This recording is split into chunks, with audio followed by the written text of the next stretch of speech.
All right. Good evening, everyone. Friday, September 9th, 2022. Did not expect to be doing a podcast at this time of night, time of day. We got UFC 279 tomorrow. Crazy day. Just absolutely crazy, guys. Just unbelievable day. So many changes to the card. Never seen a day like this. Like, we've had fights canceled, but I don't remember the last time we've had 3 of the top fights on the card switched around like this. Just absolutely insane. So we're going to talk about these new fights. Marcel's going to join me in a second. He's just going to come in a sec, guys. But just an absolutely crazy day. I want to get some comments in the chat. You guys tell me what you're thinking. I mean, this is fucking crazy, right? Like, we've never had a day. This is unprecedented, in my opinion. I was thinking about, like, have we had an instance where, like, a main event falls off like this? You know, it's very rare. I was tweeting about it today. There was a few instances that I thought about. The one was TJ Dillashaw when he fought Joe Soto. That was really short notice. Brendan Barao pulled out like the day before, I think, and then Soto came in and filled on short notice. That was a title fight. This doesn't have a title fight in this card, but you still have some big names. And then the other instance I was thinking about was there was supposed to be a UFC pay-per-view a few years ago it was in 2016 between Cain Velasquez and Fabricio Verdum, the rematch. Cain pulled out like a week before the fight, and I believe Stipe stepped in short notice, but then Verdum also pulled out. So that fight got canceled, but instead of canceling the card, the UFC turned it into a fight night card, which was headlined by Stephen Thompson and Johnny Hendricks. So but again, you know, that was like a week notice the UFC had, so they had time to like change things up. Today was crazy. Today was fucking insane. Just an absolutely wacky, wild day, guys. Like, I can't believe what happened. So let me get some comments here. Marcel's going to join us in a second. Joe, how's it going, man? Just absolutely insane day. By the way, Joe, I saw some tweets, man. I hope you're feeling better, dude. I saw you were in the hospital or something. Hope you feel better, buddy. JPH, thanks for the emergency podcast, guys. No problem, man. I hit up Marcel like literally an hour. I was literally at Walmart doing my our weekly shopping, guys, for like food and diapers and stuff. And I just hit up Marcel because I had people messaging me on Twitter saying, "Yo, guys, like, let's do a podcast." And I'm like, you know what? Let's just do it. Again, wasn't planning on doing it, but because of everything that happened, I think it's a good idea to do it. So let me just check on Marcel here. He'll be on in a second. Get some other comments. Kevin, what's up, man? How's it going? Glad to have you here. When Max missed versus Khabib. Yeah, that was another instance. That whole card, right? The one with Connor with the Dolly and stuff. That was another kind of crazy time. Fights fall off that card. You know what? I got to be honest with you guys. I had a bad feeling something would happen last night with that whole shenanigans backstage. The push kick thing with Chimaev, I was like, man, I hope no one gets injured. I know it's just a kick and these guys are tough, but like, you never know, right? And then, of course, our boy Alex Bahunin, I don't know if he's going to be in the chat today, but like, he tweeted something out last night saying, I think this should be the card instead. The guy's a fucking soothsayer, guys. That's what the card turned into. So 3 new fights, just absolutely insane. What's going on here, Joe? You don't like Chimaev. We're going to talk about him as well. Just crazy, man. I mean, just crazy. Antoine, what's up, man? Yeah, we're going to talk about the new fights. We got 3 new fights to talk about. We got some guys missing weight on this card, too. Heavyweight missing weight. Pretty nuts. JP's conspiracy theory. The UFC know Khamzat was going to miss weight, fake all the backstage stuff. I think it's a better card. I think it's the fights are better. The problem is, for me, JPH, is that for me, the problem is these guys didn't have the chance to like prepare for these opponents specifically, like they would have had they the full camp. That's the one problem I have. Obviously, Tony's fighting on a fight in a 5-round fight in Holland when they were trained for 3-round fights, so that's an issue. But I do think the new fights are better. I think they're more competitive for the most part, right? Got Joe in the chat. We got Wani in the chat. No, Marcel's coming in a sec. Think about it. For him, it's let me check what time it is. Netherlands time. What time is it right now? It's 2 in the morning for Marcel. So let's give him a break here. He just had to use the little boys' room, but he'll come back. Joe, I hope you feel better, dude. Kidney stones are no joke. Hype, what's up, man? Glad to have you here, buddy. Tristan, what's up, man? Glad to have you here. Chimaev, can you finish him? I mean, I think it's definitely possible. We'll talk about him in a sec. Chimaev's on a different level. He absolutely is. Victoria's scared. Holland getting back up. Okay. In terms of 1 to 10, how do you see the card now? I think it's good. I think it's like an 8 out of 10, I would say. Probably an 8. I mean, it's pretty good. Yeah, the Chiason thing is definitely interesting, too. So we'll talk about that as well. She was complaining all week about, you know, featherweights. People don't want to watch women's featherweights because girls 145 pounds are too big. I don't agree with that at all. Like, if a girl's 145 pounds, to me, that's like normal. Like, I don't think that's too big by any means, you know? So, especially Marcel again. I think I know what he's up to. He'll be back in a sec, guys. But yeah, I mean, we're going to talk about these fights. So, you know what? Let's talk about before I get into the new fights. How about we talk about the weight misses? Oh, here he is. He's actually right here, guys. Perfect. There he is, Marcel. What's going on, man? What's up, man? Sorry, man. I thought it was 10. You know, I was completely. So yeah. fucking crazy day, right? Just insane. Yeah. I was telling Tell these me guys, about it. I remember a day like I guess the closest like with this shenanigans would be like the Connor Bustins to me, right? That would be kind of like the same like level, but this might be even more extreme, right? Like we've never had a card where the top 3 fights get shuffled, Marcel. We got a bunch of people in chat saying hi to you. So remember, it's 2 in the morning right now. So credit to this guy for sticking around. Marcel, we've been messaging back and forth all day. Like, just give me your thoughts overall on like what happened. This is pretty fucking nuts, right? I mean, what can you say, right? I mean, I saw like people saying Chimaev might be off weight. His weight was too high. I was like, oh, let's see, maybe not. And then you see it everywhere, you know. So I was like, oh man, I wonder how much he is. And then he comes out at like fucking, how was it? 178 points. 178 and a half. Yeah. Yeah. It's like crazy, you know. And I immediately knew that Diaz wasn't going to take the fight if he made weight. And Diaz made weight, so I think everybody knew Diaz wasn't going to accept the fight. Definitely not against Khamzat, you know, and rightly so, I think. So immediately people said, like, if Tony makes the weight, do Diaz against Tony, which makes a lot of sense, you know. At the same time, I'm wondering, like, with Li Jingliang and D-Rod being like, D-Rod weighed in at 179.5, I think, and Li Jingliang weighed in at 170.5. 179 D-Rod weighed in, actually. So who did? Who? D-Rod. He weighed in D-Rod, yeah. 179. What did Lee? Did Lee go 171, right? For Lee? I thought 170.5. Oh, was it 170? Maybe I'm off. Maybe I'm off. Let me double check that, but it doesn't matter because it's a catchweight. It's not a middleweight fight. Because if it was middleweight, he would have had to been 171. I think that's the lowest. Let me double check on that. So Lee, 170 and a half. That's why they could do it at 180-pound catchweight. What I've heard is like I don't know if it's still the case, but it was when it wasn't done yet. It was like it's at 180 pounds, but D-Rod has to weigh in tomorrow at 185. That's what I've heard, you know. But nothing has been said. Really, you heard that, eh? I mean, that's only like 6 more pounds. Like that's and that's impossible because it's not very fair to him. You know what I mean? He was already dehydrating as well. He was supposed to fight Kevin Holland, and he made weight, so he was back eating, you know, and he was drinking again. He didn't expect this, so I think that they probably didn't do that, and I would have been fucked up as well, you know. And on the other hand, we got to give a huge shout out to Li Jingliang for taking that fight. Yeah, like Tristan said, he did get screwed. He was the one guy who got really screwed, I think, under this personally. There's just so much to unpack, Marcel. There really is, and there was a couple other guys that missed weight too. So we're going to talk about those guys as well. Just a fucking crazy day. I mean, I know. Go ahead. and they saved with another catchweight on the main card with the ladies. Because so we have 3 catchweights on it, or 4 catchweights, right? 6 catchweights in total. There's 6 catchweight fights? You got, let me see. Oh my God. You got Hakmeem Dawodu against Arosa. Hakeem yes. Barnett, Collier. Barnett missed weight. You got Almeida against Turkal. That's 3. So, and then Chimaev against Holland, obviously. D-Rod against Li Jingliang. And we got Aldana against Jason. 6. I mean, that's just insane. So there's just so much to talk about. It's crazy. It's nuts, man. It's nuts. I've never seen this before. Joe, I bet Leach got a new deal. I mean, I'd hope that he got more money. I mean, I would assume these guys got more money, like for doing. They saved the card. They saved the fucking card. I'm going to start. We're going to talk about all the fights. We're going to break them down, okay? I want to say this, though. I want to start off with this. Khamzat is an asshole for what he did today, for missing weight, sticking his finger up at the crowd, sticking his finger up at the media, calling the crowd motherfuckers. I understand he's playing the heel role, but the guy missed weight, okay? Yeah. I got to be honest, Marcel. He is an amazing fighter, okay? Mm-hmm. I think he can be a champion in the UFC. Even at 185, he can be a champ, but I think he's a total asshole. That's my opinion. I don't know what you think, man. What's your personal thoughts on this guy? Because honestly, I think his personality sucks, and I like watching him fight guys. He's a dominant fighter, but I didn't like his personality already, and then today he took it to another level, in my opinion, by being such a dick to everyone after missing weight and almost screwing over the card.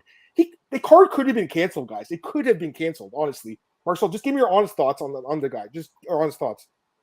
My honest thoughts. Listen, man. You know, I'm a big fan of the way he fights. You know, but what he did today, you know, and the thing is, it bothered me when he weighed in and he was already laughing. You know, I know, like, he didn't even care, right? He didn't even care.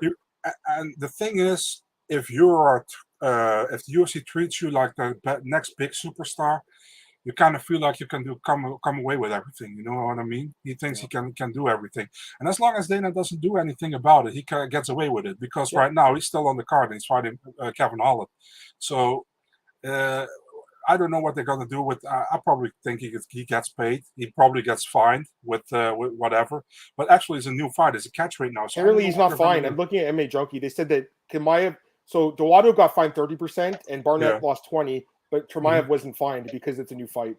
So I mean, that shows that he's already got some privilege, right? He got the Dana White privilege, as we say. Yeah. I'm not doubting he's a great fighter, guys. I think he's phenomenal. For sure. And again, I think he could have been the champion 170. After this, though, I don't think he fights at 170 again. I don't think they can even risk it. You know what I mean? Well, we can say Edwards against Usman 3 is confirmed. Oh, that's happening. We don't have to think about what happens if Chimaev wins in dominant fashion. I don't know. Like, get some comments. Darren Till ruined him.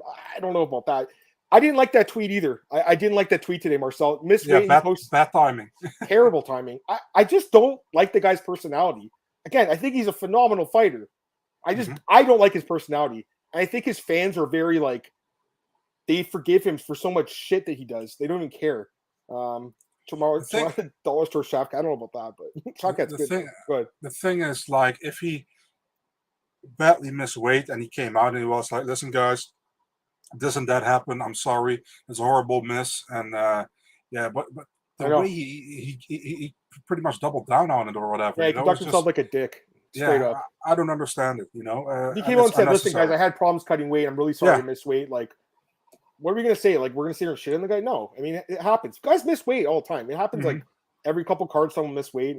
But what happens when they miss weight? They usually come and put a statement on Instagram saying, "Hey, I had a bad weight cut or something went wrong." This guy wasn't like that. He's blaming other people, saying, "Oh, the doctor told me to stop cutting." They told you to stop cutting because you couldn't cut anymore, dude. I don't like that excuse, Marcel. That happens to a lot of fighters. The doctor says you can't cut anymore. Why is he getting extra privilege from it? Go ahead. Did you saw the official press release from the UFC, what they said? I didn't see it. I saw it, but I didn't read it. What did it say? Here it goes. Due to recommendation from the UFC medical team, Khamzat Chimaev was advised to stop cutting weight due to weight cut management issues. So they're already backing him up. You know what I mean? 100% they are. And that's their. Listen, I get it from the company perspective. That's your guy. I'm just saying from a fan perspective, Marcel. I just think the guy just didn't really care about the other people in the card. He didn't care. I mean, listen, the card, something could have happened last night with that fight backstage or whatever. By the way, I didn't give a flying fuck about that backstage skirmish. I know you didn't either. Man. You see all these big name journalists tweeting about it, saying, "Oh, there's a big fight backstage." I could fucking care less. I'm not there. I can't see that fight. I want to see the fight on Saturday night. If these fights are canceled because of that, we're getting so fucking angry, Marcel. We're not backstage. What do we care if some guy kicks someone backstage? I want to see the fight. Let's get some more comments here, guys. Sorry, I'm fired the fuck up, guys. Let's go. Come on, let's go. Friday night, I'm fired up. Let's fucking go. Chimaev tweeted the meme. I didn't like the meme either. It's just really bad time, like Marcel said. What do you think Khamzat does? UFC does with Khamzat? I think it was 25. One more thing before you go out with the questions. How badly was this going to go if the UFC didn't put that catchweight bout between Holland and Rodriguez on this card? You know what I mean? Because now they could switch a few fights because that was a 180-pound fight.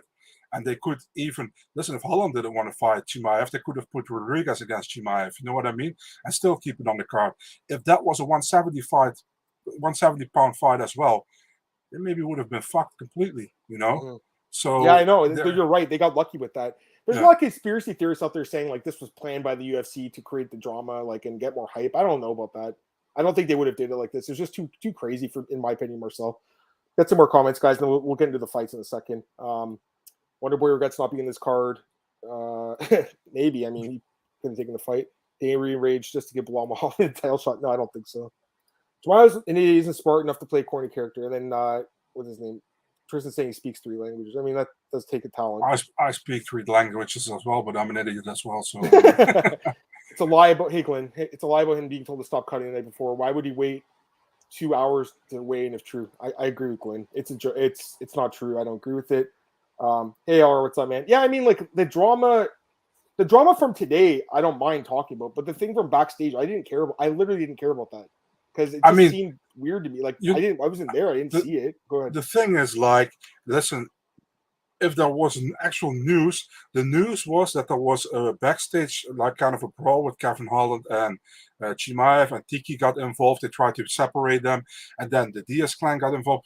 But that's all we know. We didn't get anything else. We haven't seen There's no video footage either. No. Yeah, so, I mean, that's pretty much all we know. And I know the exact same thing that I knew 24 hours ago. So, and everybody's going crazy about it. I mean, yeah, I understand that Dana maybe was like, we're not going to do the press conference with Nate Diaz bringing his 40-man group here, and a lot of fighters. I think Gilbert Melendez was there, Jake Shields, Yancy Medeiros. So I kind of understand that, but we still don't know exactly what happened, And I saw a small clip, but it was just a lot of people running, and you saw Nate Diaz like he always stands like this, but that was it. So yeah, let's get some more comments, and we're gonna break down these fights, guys. Thanks, Joe. JPH.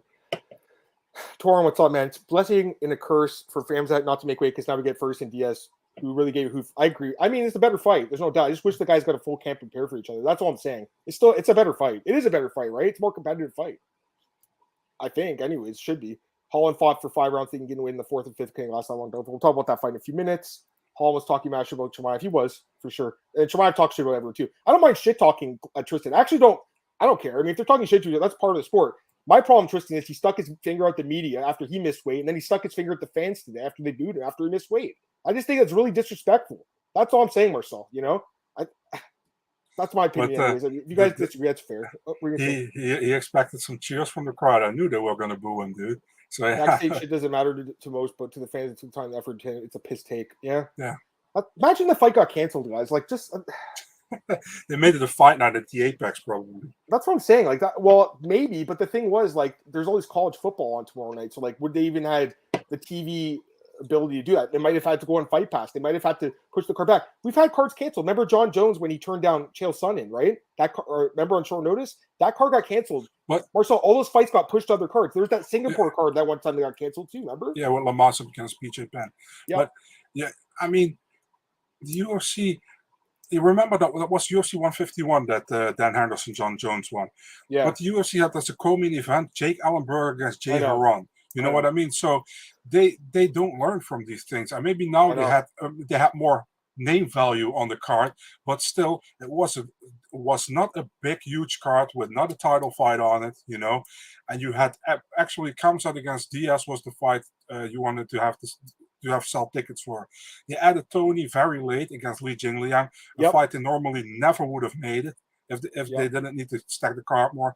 They put Kevin Holland against Daniel Rodriguez on it 2 weeks ago, a fight they wouldn't have made for this card especially, but maybe later. But okay, was a catch weight as well. So they already had a very thin card, and they added 2 good fights on it, and then you had the main event pretty much almost canceled. What you was going to do if this was 2 weeks ago? You know what I mean? So it's like, yeah. No, you're right, 100%. Just last question. We're gonna get in the breakdown. I want to talk about these fights. True or false? Whitaker, Donis, Chimaev. I mean, I think Whitaker's great, but I also think Chimaev's. I think he's a great fighter, guys. Like, there's no doubt. Like, I just don't like his personality. That's all. Adam Marcel is on the call. First generous. Get a read on this best. Thanks, guys. Hey, man, glad to have you here, buddy. Tristan likes the 5. Oh, yeah, that's a good thing to know. It is 5 rounds. Holland pushed for that. He wanted 5 rounds. All right, I'd say we get into the fights. We'll break them down, okay? We'll talk about – we can take other comments and stuff during it, but let's get into these fights. All right, so let's start with this first one here, guys. We got Li Jingliang taking on Daniel Rodriguez on short notice at a catch weight of 180 pounds. We do have odds for these fights, too, by the way. I got to give credit to the odds makers. They were quick to get these odds out, so give them some credit here. Odds for this fight, minus 155 D-Rod, plus 135 the Leech. Marcel, your thoughts on this fight? Who's your pick? Yeah, man, I'm picking D-Rod here, man. For the simple reason, Li Jingliang cut to 170 pounds as well, And D-Rod had to cut to 179, and he was already bulking up after that, But at the same time, I think Rodriguez underrated guy. Like I also picked him against Kevin Holland, so underrated dude, good striking. Ground game okay, I think. And Li Jingliang is pretty much also good striking and ground game okay, but not great, I think the ground game has always been a lot of trouble for Li Jingliang, but that was mostly against guys who are really good on the ground, or at least pretty decent. I think it will be a striking battle. I think Rodriguez wins. I think he is more busy. And listen, man, I just hope it's a good fight, and I hope both guys. I actually hope they get fight of the night. You know what I mean? I think they deserve it. I'll take a D-Rod decision here. So I want to say this. There's 2 things I want to say. First off, my bookie's article, right? How is it possible out of 13 fights, I picked the 3 fights that all changed? How crazy is that, Marcel? I always pick 3 fights for bets. The 3 fights I picked this week all changed. Crazy, right? Just bad odds because 10 other fights didn't change. You know what I mean? Now I'm like back to the drawing board kind of thing. I think the fact these fights are on such short notice does make it a little bit more difficult to bet, guys, especially with all the weight issues. Like, it's kind of crazy in this fight. Like, if it was a normal, I'm trying to think about. I'm trying not to think about that short notice thing because they're all in the same situation. So I'm just looking at the fights like objectively as I can. And if this fight was booked on like 3 months' notice or whatever, I would have picked D-Rod. So I'm going to still pick him. I'm just saying, like, I'm not as confident in any of these guys that I'm going to pick because of the short notice. If that makes sense. But yeah, I'm with you. I think D-Rod just kind of stays on the feet and outstrikes him. Like, Jingliang's got more power, right? But D-Rod's never been knocked out. He got dropped once by Dwight Grant, which we talked about the podcast earlier this week. Yeah. But very tough dude. I think he's got probably the better cardio too over the 3 rounds, and he's got some advantages here. He's a little taller, 3-inch reach advantage. He's southpaw as well, so I think he's got some advantage in this fight. But again, I love the volume striking of him. I'm going with D-Rod. I'm just saying, like, I liked him a lot better against Holland or against Holland when he was plus 180 underdog. Like, I really like that line. So now you have to lay a little juice on him. I do think he wins the fight. I'm just telling you guys, just tread carefully now. We don't have as much time to think about these fights as we did, so. Just a little bit makes it a little bit harder to bet on all these fights, these new ones. But again, if it was a full camp, I would pick D-Rod, so I'm going to pick him on the short notice as well, Marcel. I'll get a few comments here, guys. Dog or pass? That's what you think, Joe? That's fair. Go ahead. Remember when I think that it was somewhere like 4 or 5 years ago when I think Doom was on fight night. They changed the fight against Walt Harris. Yeah, I talked about it before you came on. Yeah, okay. I talked about it before you came on. Yeah, no worries. It was Wonder Boy versus Johnny Hendricks after Verdum and Stipe fell off. And Cain Velasquez was supposed to be the fight that fell off. And I mean a different one. Which on one? Fight night.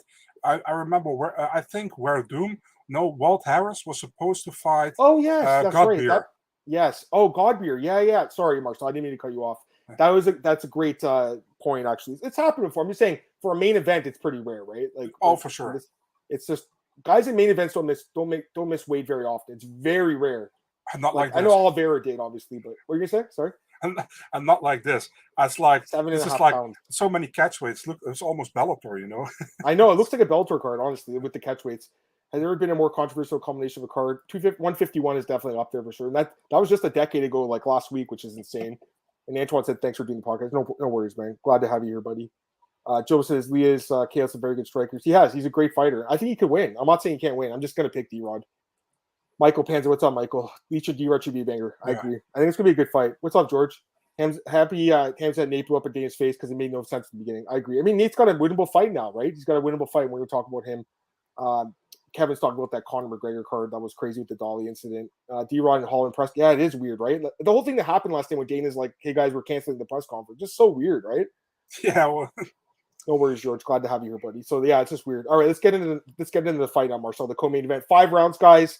UFC catchweight division of 180 pounds. Khamzat Chimaev against Kevin Holland. The odds right now, minus 580 on Khamzat, plus 440 on Kevin Holland. Marcel, your thoughts on this new fight? Can be really short about this one, to be really honest, man. I feel like Chimaev is so much better on the ground than Kevin Holland. I think Kevin Holland striking, yeah, he got the power, but still, I think Chimaev, and I know they say Chimaev is like, what do you say? He has a medical issue or whatever. I don't know what his medical issue is, but still, man, I don't see this fight going 5 rounds, dude. I think if Chimaev gets him to the ground, he finishes him there as well. So yeah. I think Khamzat wins probably a first round TKO with ground and pound or something. Yeah, the medical issue thing is bullshit because if he had a legitimate medical issue, he wouldn't be cleared to the fight. Yeah. So it's complete bullshit. Don't believe that, guys. You don't have to always believe what they say. Kevin said it himself today at the ceremony waiting, Marcel.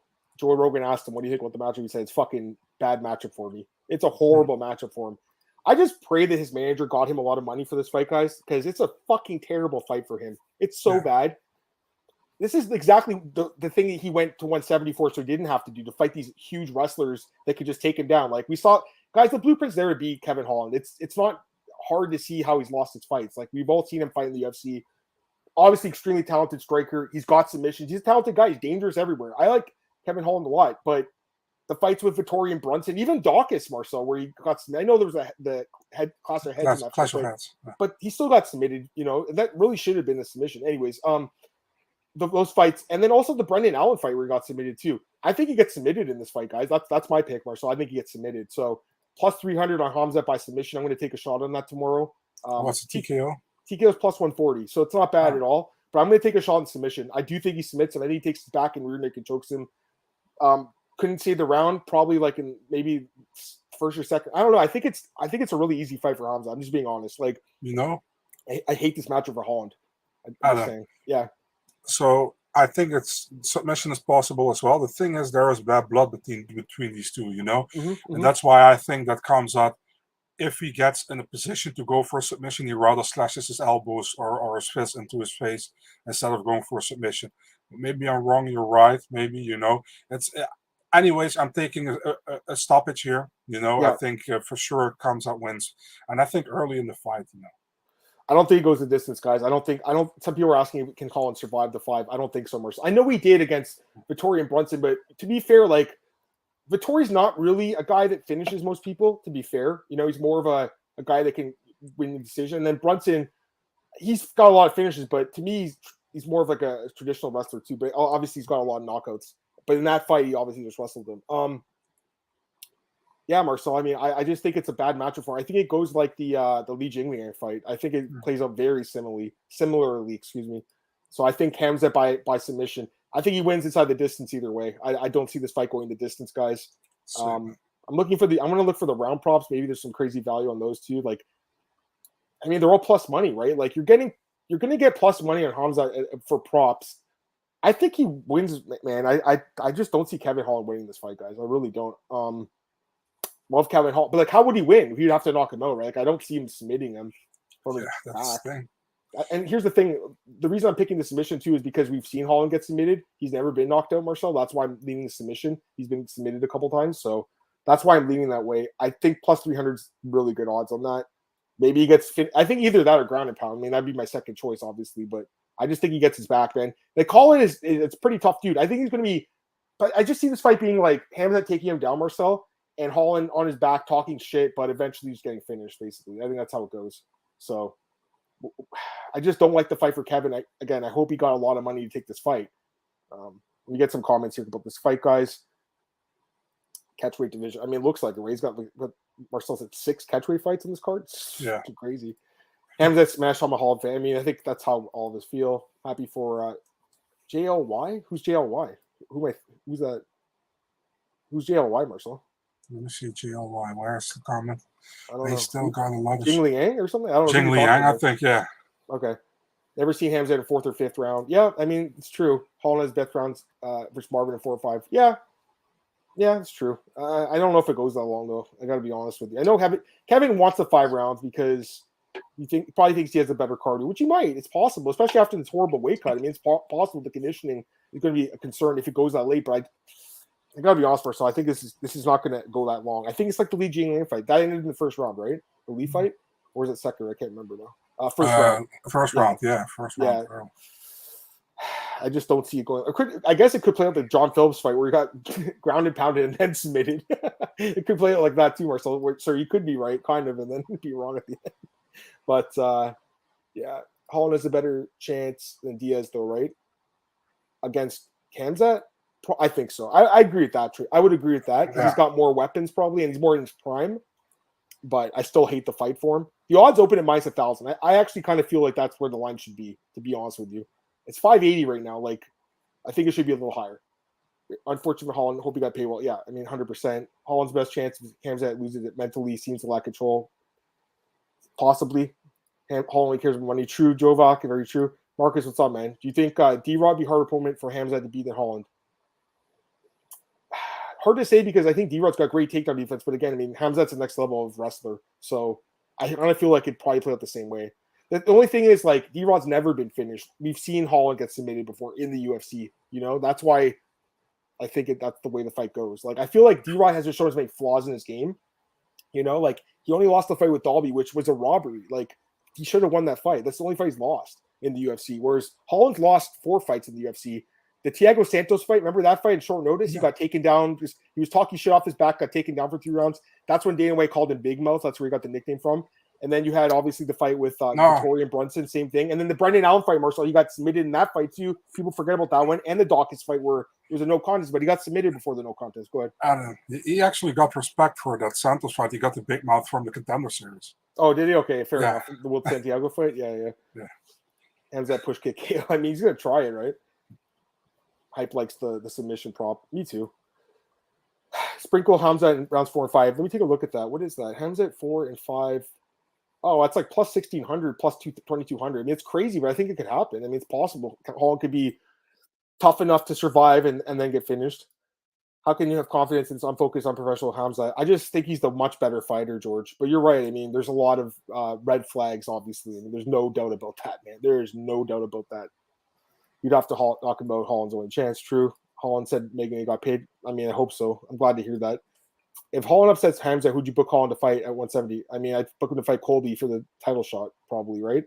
I just don't see him winning, Marcus. But if you win, or Gilbert Burns, I guess, either of those guys, right? I just think it's a bad fight for him, guys. I really do. We've seen, come on. I mean, we know how Kevin Holland fights. And again, this isn't out at 170. It's a catchweight at 180. So, I don't know, man. We've seen him get, I don't know, Marcel, like, what percentage chance do you give Kevin Holland to win? 5. Yeah, that's what I'm saying. And that's why the line, I think, should be higher, because that's kind of how I look at it. Mm-hmm. I hope some of you guys have the balls, though, to put some money on the guy and prove me wrong here. I just don't like the fight for him. I love the guy. I just hate this matchup for him. This is based on the way he's fought wrestlers in the past in the UFC. Like, what grappler has he beaten? I guess Anthony Hernandez, but the fight was 39 seconds. It didn't play out. And then obviously Jacare, but Jacare's at the end of his career. What other grappler did he beat? Gerald Mearshart, he did beat him. Split decision that could have went either way. I guess that's the best grappler he's beaten. But the other grapplers, Allen, Brunson, Vettori, and then kind of Dawkins, I guess, those guys dominated him. So, and Thiago Santos, obviously, in that fight was just wrestling him too. So, like, there's a clear path to victory against Kevin Holland. Like, I just don't think it's that hard of a fight to call if it was, a regular fight. But because of the short notice, because of the weight limits, because of the circumstances, I guess that's why some people are taking a shot on Kevin Holland, because I have seen some people say that they think he's going to win. It's possible. I just give it a very slight chance. That's my thoughts. He beat Charlie Antiveros, the best grappler. Oh, yeah, I forgot about that. Actually, you know what? Charlie's got some crazy kicks, man. Fingers off the fence. Dude, his takedown defense, I want to look at the number. I bet it's really bad. Let me take a look. What's his takedown defense? 50%. He only stops 50% of takedowns. Very low percentage. Trust me, like, I look at these stats all the time. A good takedown defense is like in the 80% range, probably, like 70, 80%. That's solid. 50% is pretty low, especially with 15 fights. It's a lot of time in the octagon. So it's a lot of takedowns attempted against him, a lot of takedowns that he's been taken down. Like, Mark, like I said, look at the grapplers he's fought. Vettori 11 times, Brunson 6 times, Brendan Allen twice in the 2 rounds. Santos took him down 3 times. Gerald Mearshart took him down 6 times. Even DeChirgo took him down twice. Jacare took him down twice before he got knocked out. And Dawkins, obviously. And then even Cowboy Oliveira and Tim Means got takedowns on this guy. So, like, he's just, even Darren Stewart could have arguably beat him in that fight. That was he actually did, decision. In my opinion. That's what I'm saying, Marcel. And what did he do? How did he do it? He wrestled him. It's just a clear path for victory for Khamzat. So, I think we'll move on to the other fights, or the last fight, I should say, because I just don't like this fight for him. If Holland beats Khamzat catchweight, these move up rankings at 170. I'd say so, just because of the circumstances, right? Holland Wonderboy next. Win or lose, if he loses, I should say, yeah. If he wins, he's going to fight like a league guy. Some fighters don't take the easiest path to victory. It's very true, Glenn. Very true. But Khamzat, we know how he fights. He will take you down. Against Gilbert Burns, he just couldn't really. Against the elite grappler, that I guess. Don't see Kevin in that same boat. Holland beat Jacare was back. That was impressive. I bet on him in that fight plus money. It was a great bet. But Jacare was like 40 years old, and he, his chin was gone. So it's a great win, Kevin. But at the time, I know it's one of those things where, like, looking back now, you're like, oh, Jacare's washed up. At the time, it was a nice win, right? But let's be honest, like, Jacare was 40 years old. Khamzat's his prime. That's the thing. Tori was 11-17. That blows the numbers up. That's true, but it's still low, Joe. It's still low takedown defense. Exactly. I think Holland gets taken down because he's one. My fight is back. It's true. That's true. Holland versus winner Leon Usman next. If he wins, maybe. I mean, I guess they could give him the title shot if he wins this fight. I mean, it's possible, right? I'm sure. Hey, Jamie, what's up, man? Long time to talk, dude. I'm sure this has already been said, but these fights are actually a lot better. Yes, I agree. And Leach is an absolute beast. I mean, how do you not like this guy? He's a stud. Taking a fight on short notice, up a weight class. So love the guy. All right, Marcel, let's talk about the main event time. Let's do it, guys. Nate Diaz versus Tony Ferguson. Odds for this one, very competitive. So actually opened Nate as the favorite, minus 155, Tony plus 135. The odds right now are a pick 'em. Minus 105 Nate, minus 115 Ferguson. Very different opinions about this fight, guys. People are kind of like on the fence about it. 5-round fight, welterweight fight. Nate was training for 5 rounds. Tony was training for 3, but we know Tony's got good cardio anyways. And obviously at 170, I think cardio should be even better probably. But Nate's got legendary cardio too. So Marcel, it's basically a pick 'em fight now. I'm looking at the DraftKings odds. It's a pick 'em fight. So what do you think, man? I mean, I feel like a lot of us are going to have different opinions about this fight, unlike the other two, where I think we're kind of in agreement. But what about this fight? And you guys throw your comments in the chat because I want to hear what other people are thinking. You start, Marcel, and then I'll give my thoughts. Go ahead. It's the best fight of the 3, the most competitive one, I think. I think Nate, it sounds nasty, but I think Nate got saved from a pretty big beating against Chimaev, and Tony also pretty much got saved by getting knocked out against Jingliang is what I think, So we're now with 2 guys who maybe should have fought each other a long time ago at 155. They're fighting at 170 now. Listen, I know Nate trained for 5 rounds. I know Tony trained for 3 rounds, but I feel like this is a perfect matchup for Tony right now. That's how I feel about it. I think Nate is still great. I still love to watch him fight. The thing is, it's the last fight for Nate. I feel like he just wants to go. He's done with it pretty much, And Dana also said when he was announcing the 3 fights, like, this is the last fight for Nate in the UFC. So pretty much it's not even anymore like this might be the last fight. This is his last fight. Tony Ferguson still in this game. I know he's on a bad streak. But, man, I think, listen, Nate can, if the fight goes to the ground, I think Tony can roll with Nate as well. Nate is maybe a little bit more technical, but Tony, is crazy, has crazy scrambles, knows how to defend. I think will be a banger of a fight, man. I favor Tony here. I think Tony wins the fight. I mean, what a great fight, right? Just wish we had full camp for these guys. This is an amazing fight. Really wish this was the last fight of Nate's career. Like if they had a full camp for both guys. Well, I mean, I feel like this fight can go either way, and I'm just looking at the odds right now. Minus 125 Tony, plus 105 Nate. So he's a tiny underdog.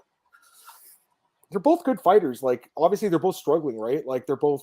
They're both older. Here's the other thing. Here's the thing that's surprising. I'm looking at the stats right now. Tony's actually a year older, which surprised me because Nate, he's been in the UFC for 17 years. Tony's been in for 10 or 11 years now, but that just surprised me a little bit when I saw that. I was like, oh yeah, Tony's even older than him. Let's start with Tony. I mean, listen, guys, like he's lost 4 straight fights. He's looked bad. He's looked terrible.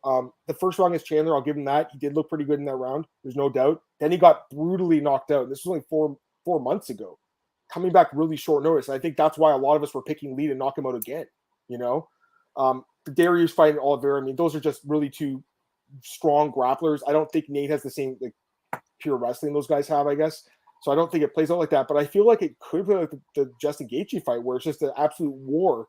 Just a war. Like they're just staying and trading and beating the absolute shit out of each other. And Tony took a ton of damage in that fight too. Even the fights against like Cerrone and Pettis, he took some damage in those fights.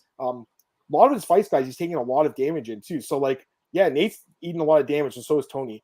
Tony's lost 4 straight. Nate's lost 3 of 4. Nate's obviously struggled. There's no doubt about it. He's taking a shitload of damage. We know easily he cuts. I was picking Khamzat to win by doctor stoppage because I thought he cut his face open. It's an interesting fight, right? Like, I think it's a difficult one to pick. Again, the odds are like really close. I think they should be like really close. It's a very difficult fight. Yeah, it's rightfully so on short notice, right? I gotta be honest though, I'm leaning Nate a little bit, Marcel, just a small bit. I think it's going to be a pure striking match, like you said. I think it's going to be on the feet. I think Nate's the better boxer, pure boxer. That's kind of how I feel the fight will play out. I think Tony would be smart to mix in the wrestling. It's an interesting fight. I'm not confident. Okay, I'm not saying that, but I'm leaning Nate a little bit by decision. I think it goes probably the distance, unless there's a cut that stops the fight, because neither of the guys is like a pure knockout artist. I mean, they have power a little bit, but they're not really a knockout artist per se. But I feel like the fight will probably go pretty. I think it'll go late. Let me check what the round props are. It's set at 4.5. I guess I'd lean over 4.5, but it's kind of risky to bet that. So I think, if anything, Marcel, like, I'm probably going to sit this one out and just watch this one. I don't think I need to bet on. You don't have to bet on every fight. because of the short notice and everything, I'm going to sit this one. I think, but I'm going to pick Nate Marcel by decision. I think he can outbox and win the decision. But again, it's just like, how can I be confident with the short notice and everything, right? So it's a crazy fight. It's an amazing fight. I think it's your fight of the night pick. Is this your fight of the night pick? I would think so. If they both show up like they normally do, yeah, why not? Is it possible Nate could wrestle him a little bit too? I mean, he did against Anthony Pettis, although Pettis, I guess, is really washed up at this point, right? So I always feel like Nate pretty much 9 out of 10 times only uses jiu-jitsu if somebody wants to get him to the ground for some reason. I'm looking at the stats right now. Again, stats are just one thing, but takedowns average. Nate actually averages 1.1 takedowns a fight, and Tony only averages 0.4. So that's interesting. It's he's got grappling. He's an amazing submission artist. Yeah. So is Nate. I feel like the ground game's like going to cancel each other out. You said the same thing, right? So that's how I feel. I think it just takes place in the feet, and you're going to see two guys beating the fucking shit out of each other for enjoyment. That's what I think happens. I just think Nate's going to be the better boxer and win the decision. But again, it's just with the short notice, guys, it's so weird. It's just really strange. Let me get some comments here, and I respect everyone's opinion about this fight. I mean, super short notice. Like, I really think this one can go either way. Of the three, Marcel, this is the hardest one to call, would you say? Of the three? Yeah, for sure. Yeah. Right? Yeah, I think so. Tony by Dr. Savage, possibly. I mean, I that's what I liked against Khamzat. It's just a different fight because I think in that fight he would have taken down, elbowed his face in. I know Masvidal did call it to cuts though too. He kicked him in the face a couple times, right, and cut him open. So it's possible I could do it. JPH likes Tony. Fingers off. Says how many bullets are going to take fight against Justin. I agree completely about the fight with Justin. He has not looked the same since then at all. Nate's got pillow hands. It's true. He doesn't really have a lot of power. He's got a little power, but he's more of like a volume, death by 1,000 strikes kind of guy, right? The elbows of Nate, Tony cut Nate bad. I agree, but how about the other way around? Like, Tony also cuts in his fights. Do you remember the fight with Justin Gaethje? His face was a bloody mess, dude. So there's definitely gonna be blood in this fight. There's no doubt. It's gonna be a very bloody fight, in my opinion. I think it's definitely possible Doctor gets stopped the fight for either guy. That's why I'm saying, like, I lean over, but it could go under because of the Doctor stop, and that's always a risk with these guys.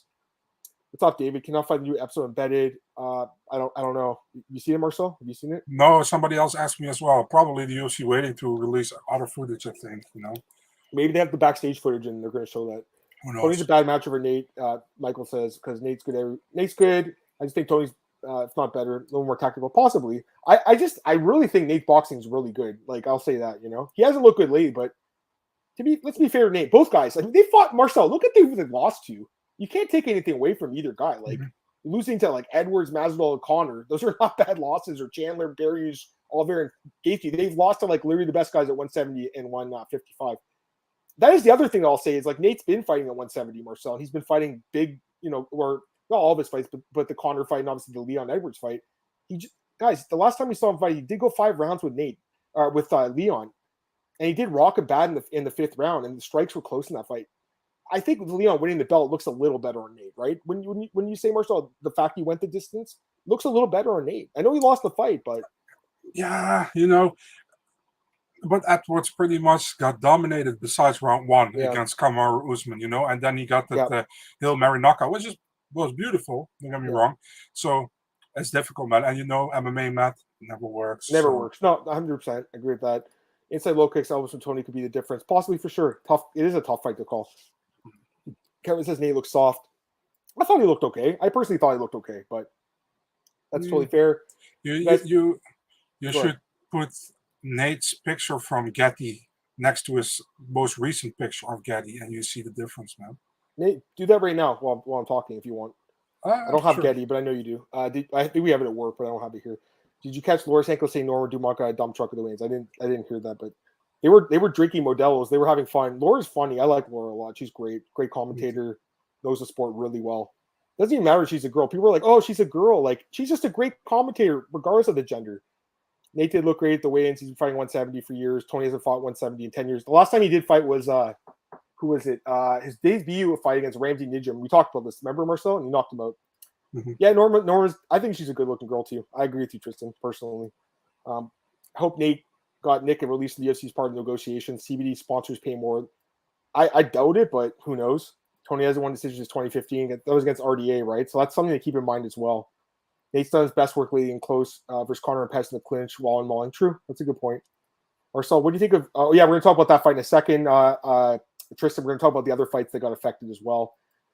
Doesn't affect anything. Let's see here. Wait, where Nate goes for the rear naked. I mean, it's possible, but Tony ever? I think he got submitted one like years ago, right? Like before he came to the UFC, I believe Tony got submitted. I think that's the only time, right? If I'm not mistaken. So it's very difficult to see. Like, guys, Oliveira basically broke his arm and he didn't tap. So like, you're gonna have to basically choke him out cold, I think, or snap his arm and the ref has to stop the fight. The guy will fight through a broken arm if he has to. Check your he's DM. crazy. Check my DM.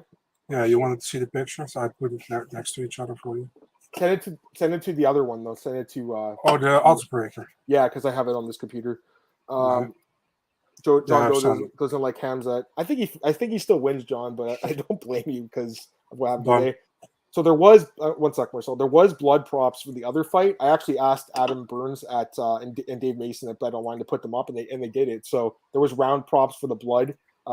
First round was like minus 275. Everything else plus money. So I was like, okay. I mean, I don't think I shot in round 2 of blood, but I don't know if the odds change now or if they're going to do the blood prop. Probably, but like I said, they had it for that other fight, so hopefully they do. West Coast 20 is going to win it by decision, possibly.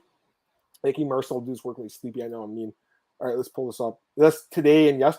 What is on it? the left side? Is the last part of him, and the right side is from yesterday. Okay, well, I mean, like from yesterday. Okay. Yeah, I guess you guys aren't wrong. I mean, I don't think you're wrong. Like now that I look at it side by side, I still think he looks decent. I don't think he looks like terrible by any means, but there's no doubt he did look better in this fight. There's no doubt about that. I don't think he looks bad though. No, not bad. He's not as bad as Chris Barnett, who we'll talk about in a second here. That's for sure. But I mean, he's a year older, right? Well, actually, it's been more than a year since we've seen him in the cage. So I think you guys are right. He does look a little bit softer. I mean, there's no doubt looking at these two pictures side by side, but I still think that Nate's got legendary cardio, and you can go with 5. Let's go get some comments. Diaz's cardio, it's great. Both guys have great cardio. I think Diaz a little bit better, but they're both got great cardio.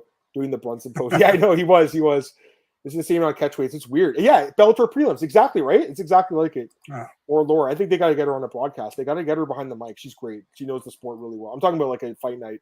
Honestly, Marcel, I'd rather hear her commentary than DC's. That's my honest opinion. Obviously. I mean, DC's commentary is just it doesn't do it for you guys anymore. Like he can be good sometimes, but I think he's just having a good time most of the time. Like he's not. When he talks about the wrestling, that's when I like it, Marcel, because I learn about wrestling. You know, that's why I like listening to the commentators. Like, if I can learn about the sport, I've been covering the sport for a long time, watching it forever. If I can learn something new, that's when I know it's a good commentator. Yeah, of course. Paul Felder, when he talks sometimes about striking and stuff, I learn new things. You know, Brian Stan, when he used to commentate, I used to learn a lot from Brian. I thought Brian Stan was one of the best. He was great, phenomenal. I love Frank Mir as well. Frank Mir was amazing in WEC. I think Bisping's pretty good. I'm just saying, of all those guys, he's just the one guy that I'm not learning as much from, you know, when I watch. So that's just my opinion. Difference to the foe could be flexing his that possibly too. Yeah, that's true. I do think he looks a little softer, Joe, to be completely fair though. Yeah, Kevin. Yeah, the schedule's Mondays at 5 Eastern. Today's just extra. It's an extra emergency podcast, so you got to thank Big Marcel for getting here. Could be a good news for Khamzat. People just like him. They want to see him lose there for making a big draw. Yeah, for sure. But I already think that people want to watch him fight personally. So I like more serious, non-serious joking commentary. That's fair, Juan. Maybe that's why they have DC just for you. Jamie can never go wrong with Laura. Yeah, she's great. Dom and Felder are dreadful. I like Felder. Cruz does kind of grow on me a little bit, but I like both. I understand that Cruz voice can be so very a little dry sometimes. Right? Yeah, but he's good. You know, yeah, everybody the sport guys like everybody always brings up the when he said like Conor is letting Khabib doing that to make him tired or something. Everybody always brings that up, but besides that, nobody can give. Everyone makes a bad call. I mean, Dean Thomas last week or 2 weeks ago was saying Leon's given up, and then he knocks him out. That's like that was funny. Bonner wasn't. Oh, the Showtime kick. Oh my God, he just knocked him out with a flying ninja kick. I think that's what he called it. Like, remember that one, Marcel? Yeah. Or he didn't knock him out, but he knocked him down. That fight was amazing. Pettis and Benson Anderson, the first one. Girl, again, what's up, man? Glad to have you here, buddy. Go back and listen to the podcast. Miltich was good. Yeah, he's. I think he's got some issues with drinking, right? DUI and stuff. I believe, right? Am I mistaken? I think that was. Hopefully, I don't say that wrong. Let me double check that. Yes, DUI. I don't want to get sued here. This thing's good. Oh my God, he ran off the wall like a ninja. There you go. See, I knew it. I was something like that. Incredible. All right, we'll keep getting questions. Honestly, Marcel, I know you wanted to get out of here, but I want to talk about these guys that missed weight quickly, if that's okay with you. Yeah, man, we make it an hour. Yeah. Let's just do it. Okay, so thanks, Marcel. Credit to this guy, man. I mean, it's late for me too. It's 9 o'clock, but for Marcel, it's 3 a.m. So I mean, you gotta give this guy a fucking lot of credit. Okay, we all like Marcel here, so appreciate it, buddy. Commentary is subjective. Yeah, it's true. It's true, Glenn. You're right, Glenn. I mean, NFL I think has different options, right? But it's a bigger sport. Dana, exactly. That's why I'm surprised we're doing so many catchweights, George. Like, usually they would just do the upper weight. They would just do middleweight. You know what I mean, Marcel? Yeah, but he's kind of right. They're kind of useless sometimes, you know. I Doesn't understand affect the divisions, right? Yeah, if it's a short notice, I understand, you know. But you see at Bellator, and I don't want to talk shit about Bellator because people are nice, you know. But they make catch weight sometimes on purpose, you know, like with MVP, with Paul Daly, and then out of nowhere MVP can fight for a title. It's like, why should MVP be fighting at 175 pounds? It makes no sense. I completely agree, especially on like a full camp. That guy's so overrated. He's one of the most overrated guys in the sport. Gorilla, go back and listen to it, man. But just for the Coles notes, we both picked D-Rod. We both picked Khamzat. I picked Nate. Marcel picked Tony. That's the only difference. Cruz is a dick, but he's knowledgeable. At least he does his tape study, unlike DC. I'm not gonna lie, man. I think I interviewed Cruz like 3 weeks ago, a few days before his Vera fight. He was cool, right? And yeah, it was very nice, you know. And I was like pretty. How do you say that? Was really tense, you know, because you're nervous. I never talked. Nervous, exactly. I never talked to him before, and I don't know how he reacts to certain questions. But he was super chill, laid down, very nice guy. So I can't say anything bad about him, you know. And he's a legend in my opinion, you know. No, it's crazy. It's funny you mentioned that. I remember that because the first event I covered in person was UFC 129 in Toronto GSP and Shields. Okay, that was the first one in Toronto. I was a student in school, and they had a press conference, right? I'm like, I need to go to this. It was in a post grad for journalism, and my teacher called the UFC PR. It was Steve Keogh at the time. Now he does the Maple Leafs PR, so that guy moved up to an even bigger organization. The Maple Leafs are huge, right? Obviously, a huge hockey team.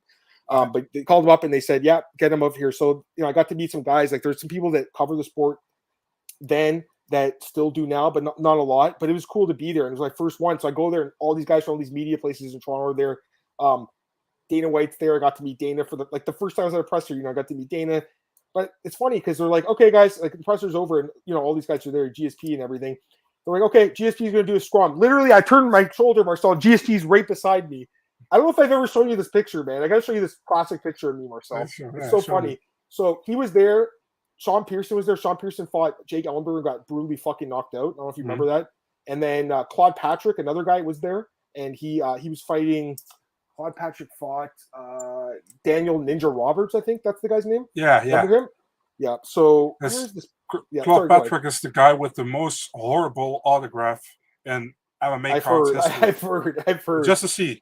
I've actually met Claude a few times at the UFC headquarters back when they had it. Okay, here's a classic picture, Marcel. This is a long time ago, guys. Look at this one. This is so funny. So this is on TV, obviously. I'm right there interviewing Claude Patrick. He's like, and this is the first time I've ever done a press conference. And 10 years ago, GSP was by far the biggest star in the sport, man. But it's crazy. You have my the couple of guys that I went to school with. Look at this, 2011. So I'm covering it fucking forever, man. I'm an OG in this game, baby. So I know exactly how you feel because I remember being nervous to GSP. I was like, I can't even ask this guy a question. I did talk to Claude, but let's be fair. Claude Patrick was a prelim guy. GSP was literally the biggest superstar in the sport. always a lot of wrestling, right? With Claude Patrick. Pretty boring. Not the most exciting guy, but I have a soft spot for all the Canadian guys. Let's be fair. How a friend of mine called his autograph. That's he always say, "Oh, cool, a seagull with a broken wing." Yeah, it's not a great autograph. Oh man, let's get some more comments. Sign Collectible is one of my favorites. Glad to have you here, buddy. You missed a lot of it, but you can go back and listen to the beginning, like 50-ish minutes.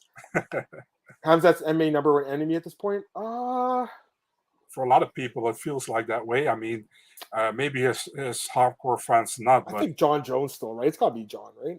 I think John Jones has more fans. To be really honest. So? Well, I think most people don't like him, but I mean, maybe you're right. But I mean, the guy's the GOAT. Cruz the pioneer. You got to respect him. Oh, Cruz versus DC. The guy doesn't do his tape study. DC doesn't put as much time in the preparation as the other guys. That's my honest opinion, you know? The funny thing, what Cruz told me is like, I was like, what's your favorite? It's maybe a nasty question. I said, but what's your favorite team to work with on the booth? And he's like, I like everybody, actually. He says, DC is one of my best friends, he says. And he's like, Michael Bisping. He's like, we're cool, but it depends on Bisping if we are friends or not. Sometimes we are not. And he shows me we're not, but then we are.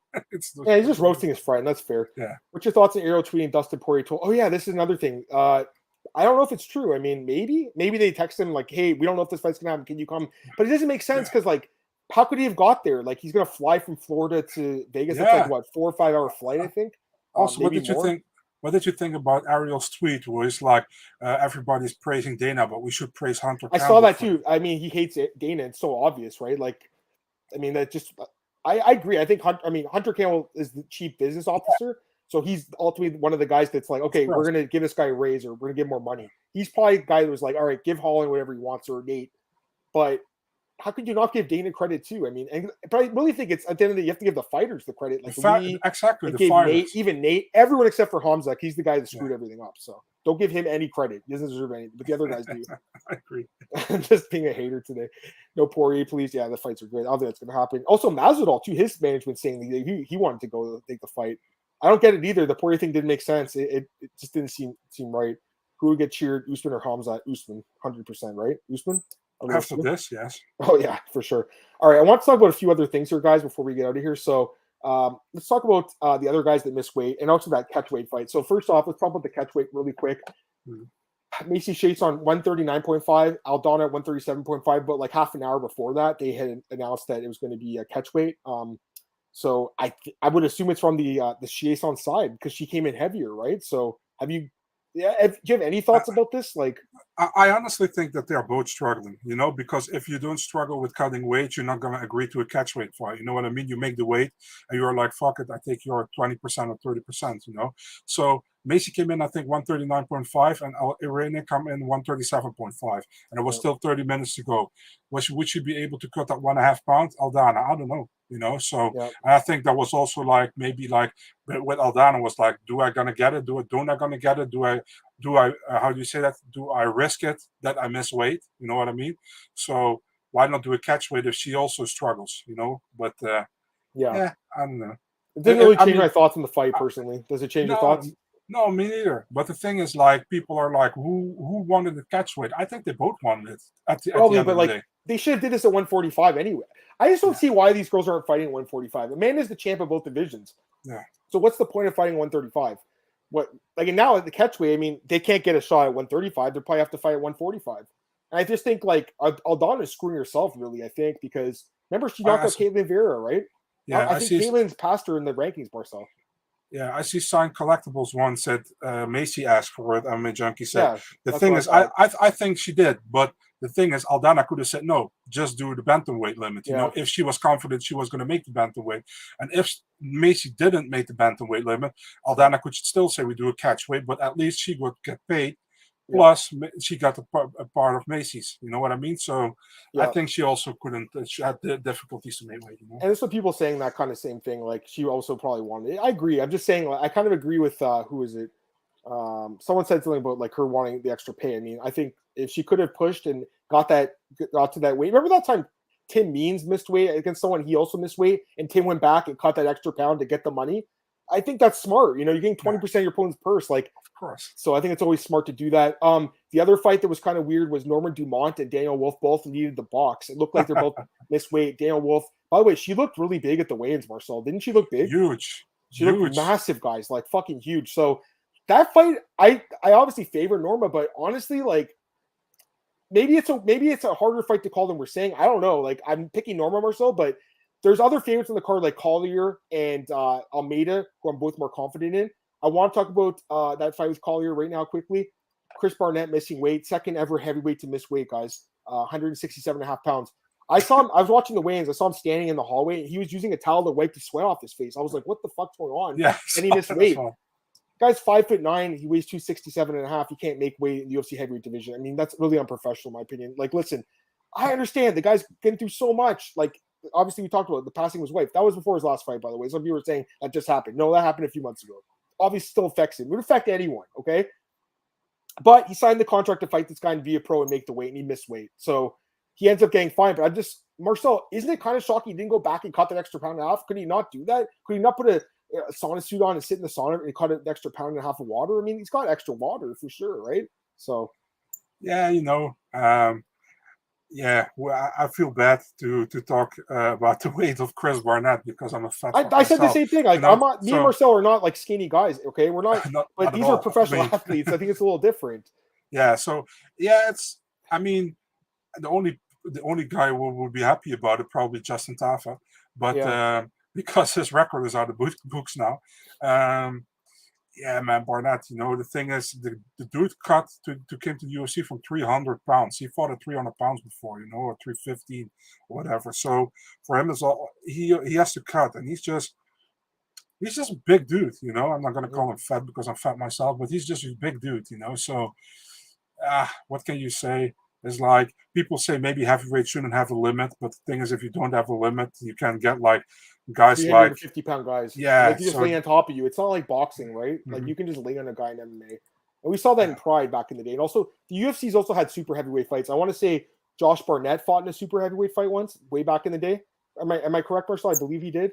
I'm gonna double check that actually because I just want to be correct. But I think way back in the day, let me see here. UFC. That was super heavyweight. Yes, he did. Before. Yes. He fought Gan McGee. I think this is the only super heavyweight fight in UFC history, guys. Here's some MMA trivia for you, everyone. Marcel, my brain is just so weird that I always remember this stuff. Look, super heavyweight bout. The only one I believe in UFC history. Josh Barnett versus Gan McGee. Remember that huge tall guy? He was massive. Yeah, he fought Tim Sylvia for the top. Right? Yeah, he was a huge dude. He fought Sammy Schultz, your boy in Pride as well. Yeah. So, man, man, the old days, Marcel? Pride in the early UFC? So great. It's just crazy you miss weight, honestly. Yeah, I saw the dancing too. I mean, if you danced, maybe you would have lost that pound and a half. What's up with the diet? Every time heavyweight miss weight, second time, and his diet's bad. I mean, he probably just doesn't care what he eats. Let's be honest. He probably does not watch what he eats at all, like the rest of us, for the most part. Normal people, but normal people don't. I mean, some people do, obviously, Marcel, like obviously want to stay in shape. But I'm saying a lot of people don't really care what they eat. Well, I have to tell you this story that Chris Barnett told my colleague when he was, I think he was training with Alistair Overeem and Benji Zimmerman, and they were at like a motel or something, and Alistair was sleeping right like 2 doors away from him. And then Benji came into his apartment. He's like, should we get some hamburgers, dude, or whatever, some burgers? And he's like, yeah, but how we get it was like 2 or 3 a.m. He's like, yeah, we have to go there and there, and then we go back. He's like, yeah, but Alistair can't hear it because he was supposed to die. He's like, Alistair can't hear it. Yeah, for sure. So they slipped away. They sneaked away. They bought a few hamburgers, and they got in. But the moment he closed the door, it was like, ding. And then he woke up Alistair. So he went to his door straight away. He took the burgers, he put them in his drawer, and then Alistair knocked on his door. He said, hey, Chris, did you run away? And he said, Chris was like, no, what do you mean? I thought I heard somebody walking in the door, something he said. So then he was like, what do I smell here, Chris? And he was looking, and Barnett was like, I don't know, dude, what happened? And he's like, I smell something, Chris. Did you got some food? And Chris was like, no, I didn't got some food. What do you mean? So then Alistair's looking at, and he's like, he goes to the drawer, and he's like, Chris, those are burgers. Aren't you on the diet, Chris? So you know how Alistair talks, right? So really fun. That's story. Funny. I know how Alistair talks. Yeah, and then Barnett was like, oh my God, dude. Yeah. That's funny. Daya Wolf-Jack, she is fucking good shape. There's no doubt about it. She looked in great shape. I don't know how she made 145, guys. She's a big girl. 5'9" heavyweight miss. Yeah, agree. Barnett wrestling out there representing the rest of us thick boys. Yeah, that's what you want to call it. A-Right, honestly, not trying to be mean. He's 5'9". Yeah, he's a fatty who lacks discipline when it comes to few choices. Like I said, I mean, a lot of people, they're normal people, don't have to care. But when you're a pro athlete, that's your job to care what you eat. And when you miss whatever the burgers and cookies or whatever he was eating, guys, it cost him like 20% of his purse. He probably makes, I'm guessing, what do you think he makes? 12 and 12 or 20 and 20 maybe, like max? Maybe he got a new contract after he knocked out Volante, right? Maybe. I say, yeah, 20 and 20, yeah. That's what I'm thinking. So he probably lost, what is that, $4,000? Yeah. Am I right? It's a lot of money, When you're only making 20, you're going to lose tomorrow. I think he loses. So ask you about Jardo Aarons. I think he'll get another fight for sure. Yeah, he has a 4-5 deal.